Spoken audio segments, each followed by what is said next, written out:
നിങ്ങൾ പുതുതായിട്ട് വരുന്ന ആൾക്കാരാണെങ്കിൽ, അല്ലെങ്കിൽ മാർക്കറ്റിൽ എന്ത് ചെയ്തിട്ടും രക്ഷപ്പെട്ടില്ല, തോറ്റു പോകുന്ന ആൾക്കാരാണെങ്കിലൊക്കെ, അല്ലെങ്കിൽ നിങ്ങൾ ഒരു ഐഡിയ ഉണ്ട്, വലിയ കുഴപ്പമില്ല പോകുന്നുണ്ട്, രക്ഷപ്പെടുന്നില്ല, ലോസുകൾ മാത്രമാണ് എന്നൊക്കെ ഉള്ള ആൾക്കാരാണെങ്കിൽ, നിങ്ങൾക്ക് പൈസ കൂടുതൽ നഷ്ടപ്പെടാതെ ചെറിയ രീതിയിൽ ചെയ്ത് നിങ്ങൾക്ക് പറ്റുമോ എന്ന് നോക്കാനും അത് വിജയിച്ചെടുക്കാനുമുള്ള ഒരു സിമ്പിൾ ആയിട്ടുള്ള ചിലവ് കുറഞ്ഞ രീതിയിലുള്ള ഒരു രീതിയാണ് പറയുന്നത്. ഫസ്റ്റ് ബേസിക് ആയിട്ട് നല്ലതായിട്ട് പഠിക്കുക. അടിസ്ഥാനം, മാർക്കറ്റിന്റെ അടിസ്ഥാനം മാത്രം പഠിക്കുക. ഒരു സ്ട്രാറ്റജിയും പഠിക്കേണ്ട, അടിസ്ഥാനം മാത്രം പഠിക്കുക.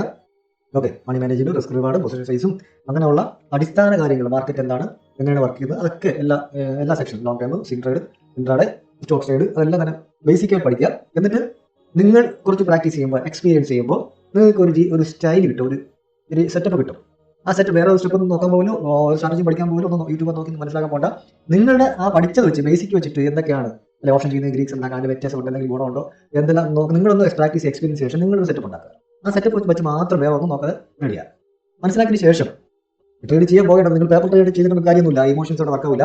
നിങ്ങൾ നേരെ ഒരു ഫോറക്സ് ട്രേഡോ ക്രിപ്റ്റോ ഇതിലോ പോയിട്ട് ട്രേഡ് ചെയ്യാം. അവിടെ ഫീച്ചറും ചെറിയ പൈസയ്ക്ക് 100, 200, 500, 1000 രൂപയ്ക്കകത്തൊക്കെ നമുക്ക് ട്രേഡ് ചെയ്യാൻ പറ്റും. 0.001 ഒക്കെ എടുത്തിട്ട് നമുക്ക് ട്രേഡ് ചെയ്യാം, അല്ലെങ്കിൽ ഒരു ലോട്ടൊക്കെ എടുത്തിട്ട് ട്രേഡ് ചെയ്യാം. അത് ഫീച്ചറും ചെയ്യാൻ പറ്റും, ഓപ്ഷനും ചെയ്യാൻ പറ്റും, സ്ട്രാറ്റജിയും ചെയ്യാൻ പറ്റും. ചെറിയ പൈസയ്ക്ക് 10,000 രൂപയ്ക്ക് വരെ അതിനകത്ത് ഹെഡ്ജിങ് ചെയ്ത് പഠിക്കാൻ പറ്റും. ഓക്കെ, അപ്പൊ അത് അവിടെ ചെയ്ത് പഠിച്ച് മനസ്സിലാക്കി നിങ്ങൾ അതിൽ പ്രോഫിറ്റ് ആവാം. ഓക്കെ, കുഴപ്പമില്ല, ഓക്കെ ആണ് എങ്കിൽ, ചെറിയ പ്രോഫിറ്റ് എങ്കിലും ഉണ്ട് എങ്കിൽ, നിങ്ങൾ പതുക്കെ ഒരു ഫണ്ടഡ് അക്കൗണ്ട് എടുക്കുക. നിങ്ങൾക്ക് ആദ്യം ഒരു 3000, 5000 ആ റേഞ്ചിനകത്ത് നിങ്ങൾക്ക് പൈസ അമൗണ്ട് അടയ്ക്കുമ്പോൾ അവർ നിങ്ങൾക്ക് ആദ്യം തരുന്ന ഡെമോ അക്കൗണ്ട് ആയിരിക്കും. അതിൽ നിങ്ങൾ പ്രോഫിറ്റ് അവർ പറയുന്ന സ്ട്രാറ്റജി രീതി അനുസരിച്ച് നിങ്ങൾ ട്രേഡ് ചെയ്ത് കൊടുത്തു കഴിഞ്ഞാൽ നിങ്ങൾ അവർ ക്രൈറ്റീരിയ വിൻ ആവുകയും അവർ റിയൽ അക്കൗണ്ട് തരികയും ചെയ്യും. അതിൽ ട്രേഡ് എടുത്ത് കൊടുക്കുമ്പോൾ അവർ കമ്മീഷൻ പോലെ, നിങ്ങൾ പ്രോഫിറ്റിന്റെ വിഹിതം പോലെ നിങ്ങൾക്ക് പ്രോഫിറ്റ് കിട്ടും. അതടുത്ത് അതിനെ എമൗണ്ട് കൂട്ടി വീണ്ടും അപ്ഡേറ്റ് ചെയ്ത് സ്കെയിലപ്പ് ചെയ്യാൻ പറ്റും. ഓക്കെ, അത് നിങ്ങളെ അവരെ ക്രൈറ്റീരിയ, നമ്മൾ വീട്ടിൽ നിന്ന് ചെയ്യുമ്പോൾ നമ്മളെ സ്വന്തം ഇഷ്ടം തോന്നുന്ന പോലെയൊക്കെ ചെയ്യും അല്ലെ. പക്ഷെ ഒരു ഓഫീസിൽ പോകുമ്പോൾ നമ്മൾ അവിടെ തടുക്കും ചിട്ടയും വൃത്തിയും അവിടെ ചെയ്യേണ്ട കാര്യങ്ങളൊക്കെ കറക്റ്റ് ആയിട്ട് ചെയ്യും അല്ലെ. അതുപോലെ തന്നെയാണ് ഈ ഫണ്ടഡ് അക്കൗണ്ട് എടുക്കുമ്പോൾ അവർ പറയുന്ന പോലെ നമ്മൾ ചെയ്യാൻ, നമ്മൾ ഔട്ടാവും, നമ്മൾ ആദ്യം കൊടുക്കുന്ന 4,000 രൂപ 5,000 രൂപ പോകും, നഷ്ടപ്പെടും എന്നുള്ള മനസ്സിലുള്ളതുകൊണ്ട് അവർ പറയുന്ന രീതിയിൽ ഒരു ഓഫീസ് സെറ്റപ്പ് എന്ന രീതിയിൽ നിങ്ങൾക്ക് ചെയ്യാൻ കഴിയും. നിങ്ങളുടെ മൈനസും സൈക്കോളജി എല്ലാം വർക്കൗട്ട് ആവും. ഓക്കെ, അപ്പോൾ നിങ്ങൾക്ക് വലിയ നഷ്ടം വരില്ല, നിങ്ങൾ ആ ഒരു സ്ട്രാറ്റജിയെ ഫോക്കസ് ചെയ്ത് പോകും. അത് കഴിഞ്ഞ് സ്കെയിലപ്പ് ചെയ്ത് അടുത്തൊരു ഫണ്ട് കൂടിയ അക്കൗണ്ട് മാനേജ് ചെയ്ത് അങ്ങനെ ചെയ്ത് പോകുമ്പോൾ നിങ്ങൾക്ക് വിജയിക്കാൻ പറ്റും. വിജയിച്ചു കഴിഞ്ഞാൽ നിങ്ങൾക്ക് കൂടുതൽ ഫണ്ട് ഇട്ടുകൊണ്ട് നിങ്ങൾക്ക് ഏത് ഇന്ത്യൻ മാർക്കറ്റിലോ ഏത് മാർക്കറ്റിലും ട്രേഡ് ചെയ്യാൻ പറ്റും. ഓക്കെ, ഇതാണ് എൻ്റെ ഇന്നത്തെ ഉപദേശം. ഹായ് ഫ്രണ്ട്സ്, നമ്മൾ ഇന്നലെ പറഞ്ഞ കറക്റ്റ് ഇതാണ്. 24,960 നമ്മളുടെ മാർക്ക് ചെയ്യുന്നല്ലേ, മൂന്നാമത്തെ ടാർഗറ്റാണിത്. മൂന്നാമത്തെ ടാർഗറ്റാണ്. ഫസ്റ്റ് ഇവിടെ സ്വിംഗ് എടുത്ത് ഞാൻ പർച്ചേസിന് പോയിരുന്നു. രണ്ടാമത് കറക്റ്റ് റീടെസ്റ്റ് വന്നിട്ട് കറക്റ്റായിട്ട് മാർക്കറ്റ് പോയിട്ട് നമ്മൾ ആ ഒരു ഇന്നലത്തെ ആ ഗ്യാപ്പ് ഫില്ലിങ് ആ ഒരു ഏരിയയിൽ സെക്കൻഡ് ടാർഗറ്റ് തിരിച്ച് വീണ്ടും കാൽക്കുലേറ്റ് ചെയ്തിട്ടാണ് നമ്മൾ 24,960 നമ്മൾ ആ റേഞ്ചിൽ തന്നെ മാർക്കറ്റ് അവിടെ ക്ലോസ് ചെയ്തു എന്നുള്ളതാണ്. ഓക്കെ, രാവിലെ നമ്മൾ സെൻറ്റിമെൻറ്റ്സിൽ മാർക്കറ്റ് ഇന്നലെ പറഞ്ഞ ഏരിയ കറക്റ്റായിട്ട് പോയിട്ടുണ്ട്.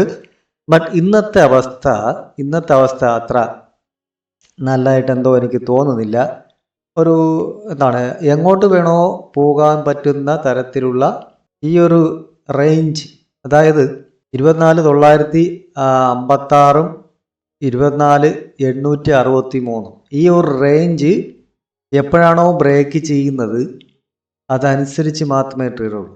അതായത് 90 പോയിന്റ് ഉണ്ട്. ഈ 90 പോയിന്റ് മാർക്കറ്റ് എങ്ങോട്ടാണോ ഇത് കഴിഞ്ഞിട്ട് പോകുന്നത് അങ്ങോട്ട് മാത്രമേ ട്രേഡ് ഉള്ളൂ. മുകളിലോണാണെങ്കിൽ ഇന്നലത്തെ ആ ഇവിടെ ഒരു ചെറിയൊരു സോണുണ്ട്. ആ സോണ് അവിടെ ബ്രേക്ക് ചെയ്താലേ സസ്റ്റെയിൻ ചെയ്യുള്ളൂ. 20,021 20,087 എന്നുള്ള ആ ഒരു റേഞ്ച് അവിടെ ഉണ്ട് മുകളിലോട്ട്. അത് കഴിഞ്ഞ് കഴിഞ്ഞാൽ പിന്നെ 20,180 മൂവ് ചെയ്യുന്നത് മുകളിലോട്ടാണെങ്കിൽ. താഴേട്ടാണെങ്കിൽ ഇവിടെ ഇന്നലത്തെ ആ ഒരു range area, point of control area ഉണ്ട്. അല്ല, ഇന്നലത്തെ എല്ലാം മെനഞ്ഞാത്ത. ഓക്കെ, ആ റേഞ്ച് 24,715 24,676 അത് കഴിഞ്ഞാൽ മാർക്കറ്റ് താഴെ 24,280 റേഞ്ച്. ഇവിടെ ഒരു സോണുണ്ട്, ഈ ഒരു പർപ്പിൾ 24,562 നമ്മൾ തലേദിവസം പറഞ്ഞതാണ്. ഈ സപ്പോർട്ട് എടുത്ത ഏരിയ അവിടെ ഒരു ഏരിയ ആണ്. അത് കഴിഞ്ഞാൽ 24,280 ഏരിയ ഉള്ളത്. അപ്പോൾ ഇതാണ് നമ്മുടെ വ്യൂ. ഇന്ന് കൺഫർമേഷനായിട്ടൊരു ഏരിയ എനിക്കില്ല. ഇന്ന് മാർക്കറ്റ് ഇന്നലത്തെ ഓപ്പോസിറ്റാണ്.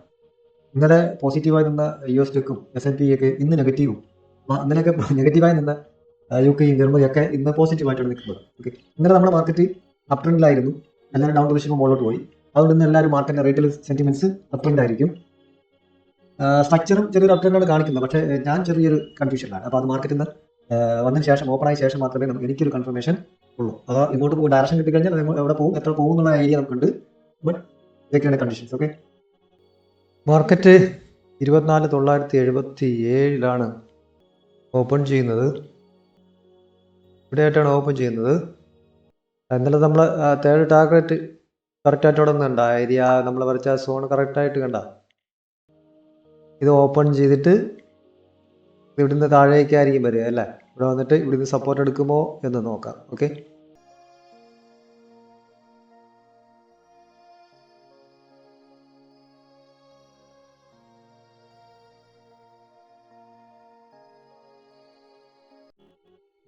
മാർക്കറ്റ് ഓപ്പൺ ആയി.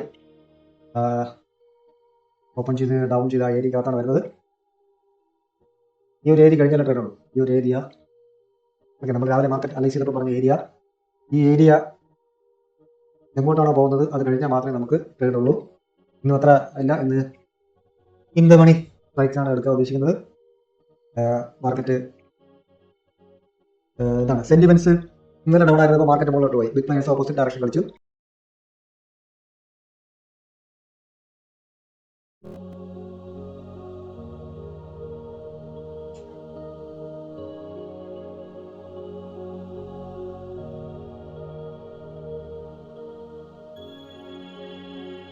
ഇപ്പോഴും 186, 81 പോകുന്ന